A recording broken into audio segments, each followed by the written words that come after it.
Hello everyone, ఈరోజు మనం antimicrobial drugs గురించి నేర్చుకుందాం. యాంటీమైక్రోబియల్ డ్రగ్స్ అంటే ఏంటి? The drugs which kills microbes are called antimicrobial drugs. అసలు మైక్రోబ్స్ అంటే ఏంటి? మైక్రోబ్స్ బ్యాక్టీరియా అయినా అవ్వచ్చు, వైరస్ అయినా అవ్వచ్చు, ఫంగస్ అయినా అవ్వచ్చు, లేదా పారాసైట్ అయినా అవ్వచ్చు. బ్యాక్టీరియాని కిల్ చేసే డ్రగ్స్ని మనం ఏమంటాం? యాంటీబయాటిక్స్ అంటాం. వైరస్ని కిల్ చేసే డ్రగ్స్ని మనం ఏమంటాం? యాంటీవైరల్ డ్రగ్స్ అంటాం. ఫంగస్ని కిల్ చేసే డ్రగ్స్ని మనం ఏమంటాం? యాంటీ ఫంగల్ డ్రగ్స్ అని అంటాం. పారాసైట్ని కిల్ చేసే డ్రగ్స్ని మనం ఏమంటాం?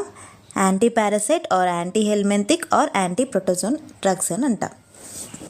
The drugs which kills bacteria are called antibiotic drugs. The drugs which kills virus are called antiviral drugs. The drugs which kills fungus are called antifungal drugs. The drugs which kills parasites are called antihelminthic drugs. ఇప్పుడు మనం bacteria గురించి నేర్చుకుందాం. బ్యాక్టీరియాకి ఏముంటుంది? Cell wall ఉంటుంది. Okay, cell wall లోపల మనకి ఏముంటుంది? Cell membrane ఉంటుంది. సెల్ మెంబ్రెయిన్ లోపల మనకి ఏముంటుంది? న్యూక్లియస్ ఉంటుంది. న్యూక్లియస్లో మనకి ఏముంటుంది? డిఎన్ఏ ఆర్ ఆర్ఎన్ఏ ఉంటుంది. ఓకే, ఇలా డిఎన్ఏ ఆర్ ఆర్ఎన్ఏ ఉంటుంది. ఇక్కడ మనకి ఇదేంటి? సెల్ వాల్, ఇదేంటి? సెల్ మెంబ్రెయిన్, ఇదేంటి? న్యూక్లియస్. న్యూక్లియస్లో మనకి ఏముంటుంది? డిఎన్ఏ ఆర్ ఆర్ఎన్ఏ ఉంటుంది.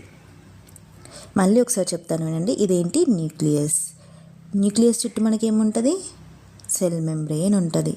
సెల్ మెంబ్రెయిన్ చుట్టూ మనకి ఏముంటుంది? సెల్ వాల్ ఉంటుంది. ఓకే, నెక్స్ట్ ఇక్కడ మనకి ఏముంటుంది? డిఎన్ఏ ఆర్ ఆర్ఎన్ఏ ఉంటుంది. ఇక్కడ మనకి రైబోజోమ్ ఉంటుంది. రైబోజోమ్ అంటే ఏంటి? రైబోజోమ్ పైనే మనకి ఏంటి? ప్రోటీన్ సింథసిస్ జరుగుద్ది. ఓకే, రైబోజోమ్ అనేది ఏంటి? ఒక ఫ్యాక్టరీ ప్రోటీన్ సింథసిస్కి. 2 యూనిట్స్ ఉంటాయి. అదేంటి? 30S and 50S ribosomes. Okay, 30S and 50S ribosomes. Okay, ఇప్పుడు ఒక పేషెంట్ మన దగ్గరికి ఇన్ఫెక్షన్తో వస్తాడు. అప్పుడు మనం ఏం చేస్తాం? డ్రగ్స్ ఇచ్చి క్యూర్ చేయడానికి ట్రై చేస్తాం. కొన్ని డ్రగ్స్ ఏమో సెల్ వాల్ని ఇన్హిబిట్ చేస్తాయి. కొన్ని డ్రగ్స్ ఏమో సెల్ మెంబ్రెయిన్లో పోర్స్ చేస్తే ఏంటి? ఇప్పుడు మనం సెల్ మెంబ్రెయిన్లో పోర్స్ అయితే ఏమవుతుంది? దాంట్లో ఉన్న సైటోప్లాజం, వైటల్స్ అన్నీ లీక్ అయిపోయి బ్యాక్టీరియా అనేది చనిపోద్ది. Next nucleus. న్యూక్లియస్లో ఏంటి? మనకి ఆర్ఎన్ఏ డిఎన్ఏ ఉంటుంది. ఆర్ఎన్ఏ డిఎన్ఏ ఉంటుంది. ఇక్కడ ఏమవుతుంది? మనము న్యూక్లిక్ యాసిడ్ సింథసిస్ని ఇన్హిబిట్ చేస్తాం. అండ్ ఇదేంటి? 50S and 30S ribosomes. ఇక్కడ ఏంటి? ప్రోటీన్ సింథసిస్ జరుగుద్ది. సో మనం ఏం చేస్తాం? 30S రైబోజోమ్నైనా 50S రైబోజోమ్నైనా లేదా 30S and 50S రైబోజోమ్ని ఇన్హిబిట్ చేస్తాం. ఓకే, ఇప్పుడు ఫస్ట్ ఏంటి? ఇండైరెక్ట్గా న్యూక్లిక్ యాసిడ్ సింథసిస్ని ఇన్హిబిట్ చేసే డ్రగ్స్ గురించి నేర్చుకుందాం. Okay, sulphonamides. ఓకే, సల్ఫోనమైడ్స్లో ఫస్ట్ మనం క్లాసిఫికేషన్ చూద్దాం. Okay, short acting, intermediate acting, long acting, topical sulphonamides and sulphonamide for rheumatoid arthritis and ulcerative colitis. ఇక్కడ మనకి ఏంటి? షార్ట్ యాక్టింగ్లో సల్ఫాడయాజిన్, సల్ఫీఆక్సజోల్, సల్ఫామిథిజోల్ అండ్ సల్ఫాసిస్టిన్. ఇక్కడ మీరు గుర్తుపెట్టుకోవాల్సింది ఏంటంటే సల్ఫా అన్నీ సేమే, సల్ఫా గ్రూప్. కానీ ఇక్కడ మనం ఏంటి? సఫిక్స్ గుర్తుపెట్టుకోవాలి. డయాజిన్ ఏంటి? డయాజిన్ అనేది షార్ట్ యాక్టింగ్లో వస్తుంది. ఓకే, నెక్స్ట్ సాక్సజోల్ అనేది ఏంటి? సఫిక్స్లో ఉంటుంది. Next methizole and cytine. Okay, ఏమున్నాయి షార్ట్ యాక్టింగ్లో? Diazine, soxazole, methizole and cytine. ఇది గుర్తుపెట్టుకోండి. ఇంటర్మీడియట్ యాక్టింగ్లో ఒకటి ఉంటుంది. అదేంటి? సల్ఫామిథాక్సజోల్. ఏంటి? సల్ఫామిథాక్సజోల్. మిథాక్సజోల్కి కన్ఫ్యూజ్ కాకండి. Sulfamethoxazole okay, sulfamethoxazole. ఇదేంటి? ఇంటర్మీడియట్ యాక్టింగ్లో ఉంటుంది. నెక్స్ట్ లాంగ్ యాక్టింగ్లో ఏంటి? Sulfa doxine. ఇక్కడ మర్చిపోకండి, కన్ఫ్యూజ్ కూడా కాకండి. Diazine different, and doxine different. Okay, diazine different and doxine different. Next ఏంటి సల్ఫామీథోపైరజిన్. ఏంటి సల్ఫామీథోపైరజిన్. ఓకే, ఫస్ట్ ఏముంటుంది ఇందులో డయాజిన్ ఉంటుంది, సాక్సజోల్ ఉంటుంది, మెథిజోల్ ఉంటుంది అండ్ సిస్టిన్ ఉంటుంది. ఓకే, సల్ఫాసిస్టిన్. నెక్స్ట్ ఇందులో ఇంటర్మీడియట్ యాక్టింగ్లో ఒకటి ఉంటుంది, అది సల్ఫామిథాక్సజోల్. ఇంటర్మీడియట్ యాక్టింగ్లో ఒకటి ఉంటుంది, అదేంటి సల్ఫామిథాక్సజోల్. ఈ సల్ఫామిథాక్సజోల్ చాలా చాలా ఇంపార్టెంట్, అదేంటి ఇంటర్మీడియట్ యాక్టింగ్. ఓకే, ఎందుకు అని నేను నెక్స్ట్ చెప్తాను. Next topical sulfonamides. Topical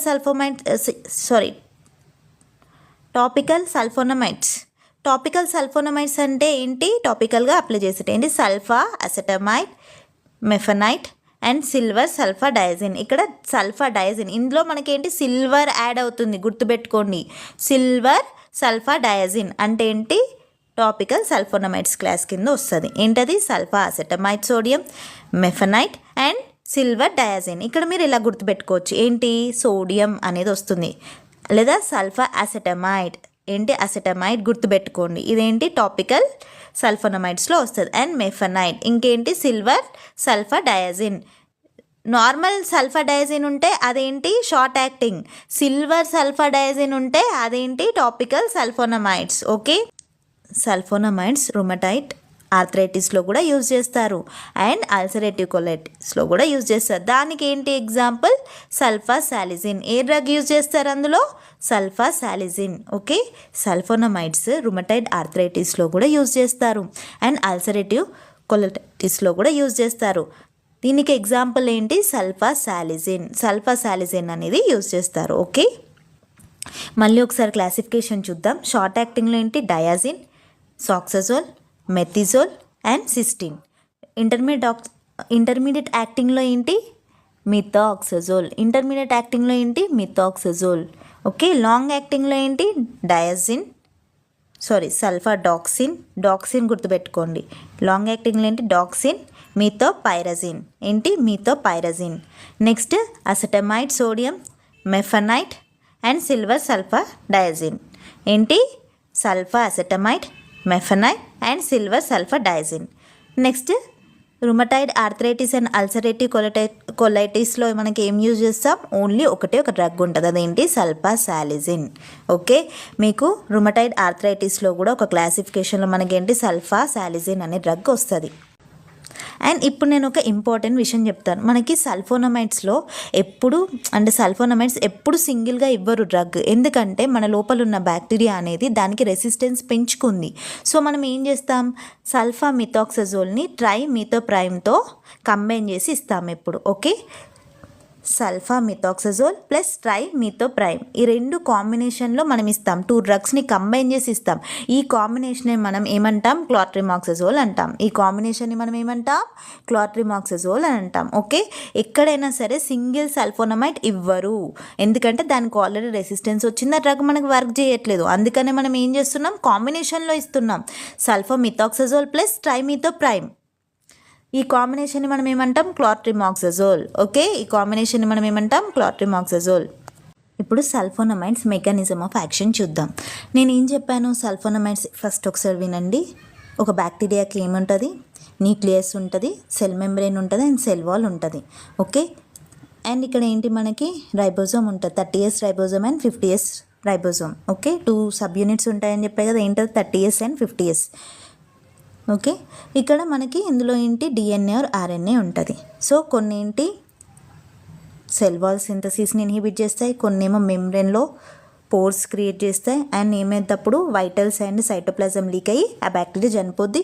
and ఇక్కడ ఏంటి కొన్ని ఏమో న్యూక్లియస్ పైన యాక్ట్ చేస్తాయి, అంటే ఇన్హిబిట్ చేసేదాన్ని, కొన్ని ఏమో ప్రోటీన్ సింథసిస్ని ఇన్హిబిట్ చేస్తాయి. ఓకే, రైబోజోమ్ పైన మనకి ప్రోటీన్ సింథసిస్ అయితే, సో రైబోజోమ్ పైన యాక్ట్ చేసి ప్రోటీన్ సింథసిస్ని ఇన్హిబిట్ చేస్తాయి. ఓకే, ఇక్కడ మనకి న్యూక్లియస్లో మళ్ళీ ఏంటంటే డైరెక్ట్ ఉంటుంది, ఇండైరెక్ట్గా ఉంటుంది. ఓకే, డైరెక్ట్గా న్యూక్లియస్ సింథసిస్ని ఇన్హిబిట్ చేస్తాయి, కొన్ని ఇండైరెక్ట్గా ఏంటి సల్ఫోనమైడ్స్ యాక్ట్ చేస్తాయి. Okay, sulphonamides mechanism of action చూద్దాం. ఫస్ట్ పాబా అంటే ఏంటి, పారా అమైనో బెంజిక్ యాసిడ్. ఏంటి పారా అమైనో బెంజిక్ యాసిడ్. ఓకే, దీని నుండి మనకేంటి డైహైడ్రోఫోలిక్ యాసిడ్ ఫామ్ అవుద్ది. ఎలా? ఫోలేట్ సింథేస్ ఎంజైమ్ ద్వారా మనకేంటి డైహైడ్రోఫోలిక్ యాసిడ్ ఫామ్ అవుద్ది.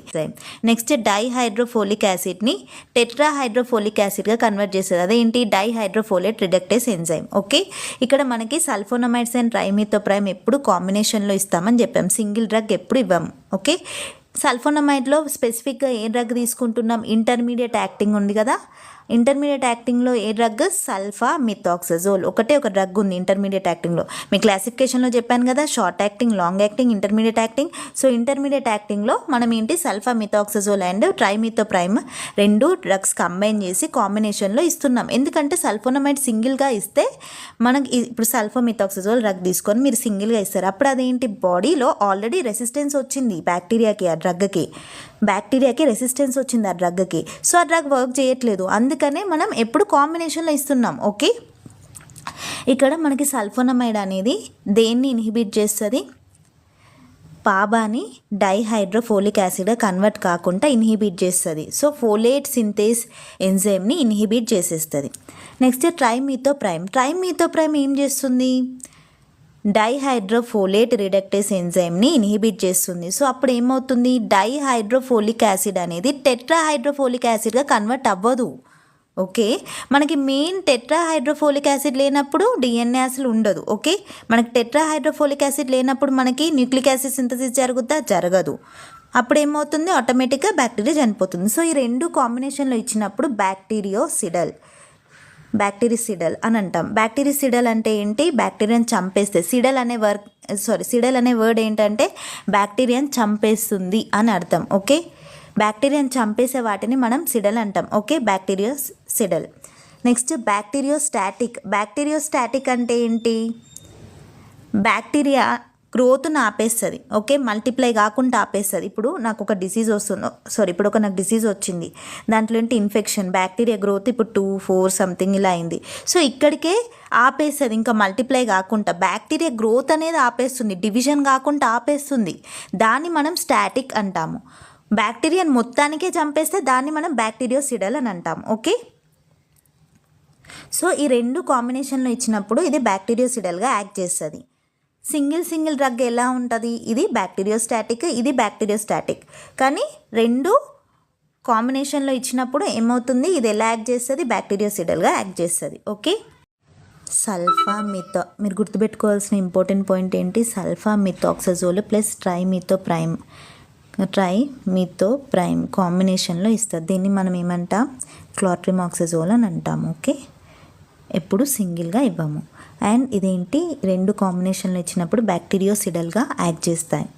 అదే సింగిల్గా అయితే దీనికి ఏముంటుంది యాక్షన్? బ్యాక్టీరియోస్టాటిక్గా యాక్ట్ చేస్తుంది. బట్ కాంబినేషన్లో ఇస్తాం కాబట్టి ఇది బ్యాక్టీరియోసిడల్గా వర్క్ చేస్తుంది. ఓకే, ఇక్కడ ఏంటంటే సల్ఫోనమైడ్ అనేది ఫోలేట్ సింథేస్ని ఇన్హిబిట్ చేస్తాయి అండ్ ట్రైమిథోప్రైమ్ డైహైడ్రోఫోలేట్ రిడక్టేస్ ఎంజైమ్ని ఇన్హిబిట్ చేస్తాయి. ఇక్కడ ఏంటంటే సల్ఫోనమైడ్ యాక్ట్ చేయనప్పుడు ట్రైమిథోప్రైమ్ యాక్ట్ చేస్తుంది, అందుకే రెండు కాంబినేషన్లో ఇస్తాం. ఇక్కడ ఒకవేళ ఇది ఇన్హిబిట్ కాక మనకి ఏంటి? డైహైడ్రోఫోలిక్ యాసిడ్ ఫామ్ అయినా ఇక్కడ మళ్ళీ టెట్రాహైడ్రోఫోలిక్ యాసిడ్ కన్వర్ట్ కాదు. ఓకే, ఇది మెయిన్ ఇంపార్టెంట్ డ్రగ్. ఇక్కడ మనకి ఏంటి? ఒక డ్రగ్ ఉంటుంది, ఏంటి? న్యూక్లిక్ యాసిడ్ సింథసిస్ని ఇన్హిబిట్ చేసే డ్రగ్స్లో, అది కూడా ఇండైరెక్ట్గా ఇన్హిబిట్ చేసే డ్రగ్స్లో సల్ఫోనమైడ్స్ ఒకటే ఉంటుంది. ఇది గుర్తుపెట్టుకోండి. అండ్ మనకి ఎప్పుడు సల్ఫోనమైడ్స్ అనేది చెప్పాను కదా ఒక కాంబినేషన్లో ఇస్తామని. అయితే సల్ఫోమిథాక్సజోల్ అనేది 5 రేషియోలో ఇస్తాం, ట్రైమిథోప్రైమ్ అనేది 1 రేషియోలో ఇస్తాం, అంటే 5:1 రేషియోలో ఇస్తాం. కన్ఫ్యూజ్ కాకండి, క్లియర్గా చెప్తున్నాను. సల్ఫోనమైడ్స్ ఎప్పుడు మనం కాంబినేషన్లో ఇస్తాం, అదేంటి? క్లోట్రిమాక్సజోల్ 5 రేషియోలో ఇస్తాము అండ్ ట్రైమిథోప్రైమ్ అనేది 1 రేషియోలో ఇస్తాం. సో సల్ఫోమిథాక్సజోల్ అండ్ ట్రైమిథోప్రైమ్ ఎప్పుడు ఏంటి? 5:1 రేషియోలో మనం ఇస్తాం. ఓకే, ఇది గుర్తుపెట్టుకోండి. అండ్ బ్లడ్లోకి వెళ్ళాక దాని రేషియో చేంజ్ అవుతుంది, ఎలా? 1:20గా చేంజ్ అవుద్ది. సో ఇవి ఇంపార్టెంట్ పాయింట్. అండ్ నేను క్లాస్ చెప్పక చాలా డేస్ అవుతుంది అండ్ ఎడిటింగ్స్ ఇవేం చేయట్లేదు అండ్ నేను నాకు టైం ఉండట్లేదు ఫస్ట్ ఆఫ్ ఆల్. ఎందుకంటే జస్ట్ ఈ ఒక్కటి చెప్పినా మీకు ఇంట్రెస్ట్ వచ్చి మిగతా టాపిక్స్ చదువుతారు. యాంటీ మైక్రోబియల్ ఏజెంట్స్ చాలా ఇంపార్టెంట్ టాపిక్ మన కాంపిటేటివ్ ఎగ్జామ్స్లో, దీనికి కూడా చాలా వెయిటేజ్ ఉంటుంది. సో ఒకటి చదివితే మీకు క్లియర్గా అర్థమవుతుంది అసలు ఎందుకు ఇవి ఇస్తున్నారు, ఏం చేస్తున్నారు. మళ్ళీ మళ్ళీ చెప్తున్నా, గుర్తుపెట్టుకొని.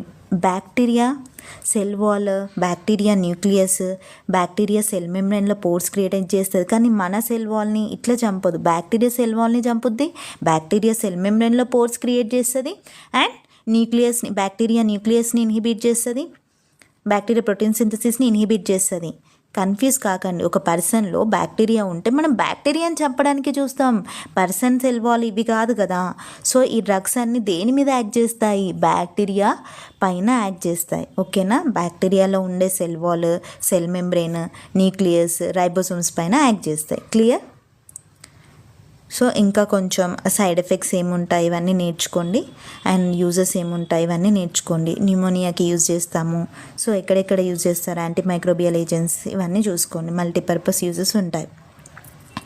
ఇక్కడ మనకు ఒక టాపిక్ అయిపోయింది. సో అలానే అన్నీ ఉంటాయి. సెల్ వాల్ సింథసిస్ని ఇన్హిబిట్ చేసేది పెన్సిలిన్స్. సో ఏముంటుంది, ఎలా ఉంటుంది? నార్మల్గా సెల్ వాల్ సింథసిస్ని ఇన్హిబిట్ చేస్తాయి. అందులో ఏం టైప్స్ ఉంటాయంటే న్యాచురల్గా ఎలా అవుద్ది, సింథటిక్ ఏముంటుంది పెన్సిలిన్స్లో, ఇవన్నీ ఉంటాయి. Semi synthetic. సో ఇంకేమేమి ఉన్నాయి? పెన్సిలిన్ ఈస్ రెసిస్టెంట్ పెన్సిలిన్స్ ఉంటాయి. సో అదేంటి, అలా గుర్తుపెట్టుకోండి. ఇవన్నీ క్లాసిఫికేషన్స్ నేర్చుకోండి, దానికి అసలు మెకానిజం ఆఫ్ యాక్షన్ ఏముంటుంది, దాని యూజెస్ ఏంటి, సైడ్ ఎఫెక్ట్స్ ఏంటి, ఇవి నేర్చుకోండి. యాంటీ మైక్రోబియల్ ఏజెంట్స్ అస్సలు స్కిప్ చేయకండి. ఓకే?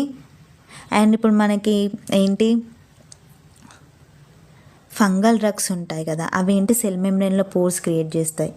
ఇలా జస్ట్ ఐడియా ఉంటే చాలు. మీకు ఐడియా ఉంటే అన్నీ ఈజీగా అర్థమవుతాయి. మనకి మెయిన్గా కాన్సెప్ట్ అర్థమవుతే చాలా ఈజీగా ఉంటుంది. మనం ఎలా ఫీల్ అవ్వాలి చదివేటప్పుడు, మన దగ్గరకు ఒక పేషెంట్ వచ్చి నా పేషెంట్ని ట్రీట్ చేస్తున్నాం అన్నట్టే మనం చదువుకోవాలి. ఓకే?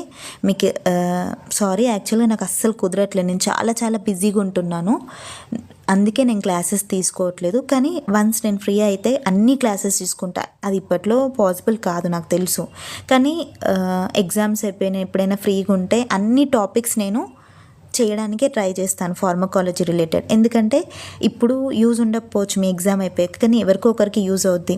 వాళ్ళు కూడా తర్వాత ఎగ్జామ్ రాస్తారు కదా, ఏదో ఒక కాంపిటేటివ్ ఎగ్జామ్ ఉంటుంది, లేకపోతే వాళ్ళకి నార్మల్గా కాలేజ్ లైఫ్లో కూడా ఎగ్జామ్స్ ఉంటూ ఉంటాయి, అంటే వాళ్ళ నార్మల్ అకాడమిక్స్ ఉంటాయి. సో అలా ఏదైనా ఒక దానికి హెల్ప్ అవుద్ది. అండ్ నేను ఇది క్లాస్ అంత బాగా చెప్పలేదని కూడా నాకు తెలుసు, కానీ నేను ఈ టాపిక్ టచ్ చేయలేదు, ఎప్పుడో చదువుకుంది నేను చెప్తున్నాను. నేను ఒకసారి చూడడం, రివైజ్ చేస్తే ఇంకా పర్ఫెక్ట్గా చెప్పేదాన్ని కావచ్చు. మెయిన్గా కాన్సెప్ట్ ఏంటో చెప్పాను మీకు, అంటే జనరల్గా చెప్పాను, అంత డీటెయిల్గా అంత ఎగ్జాక్ట్గా బుక్లో ఉన్నట్టు నేను చెప్పలేదు. బట్ ఇదే కాన్సెప్ట్, ఇది అర్థమవుతే మీకు ఈజీగా ఉంటుంది ఎన్ని బుక్స్ చదివినా. ఓకే? బాగా ప్రిపేర్ అవ్వండి. అసలు చాలామందికి టైం దొరకదు, జాబ్ అని ఇదని బిజీగా ఉంటారు.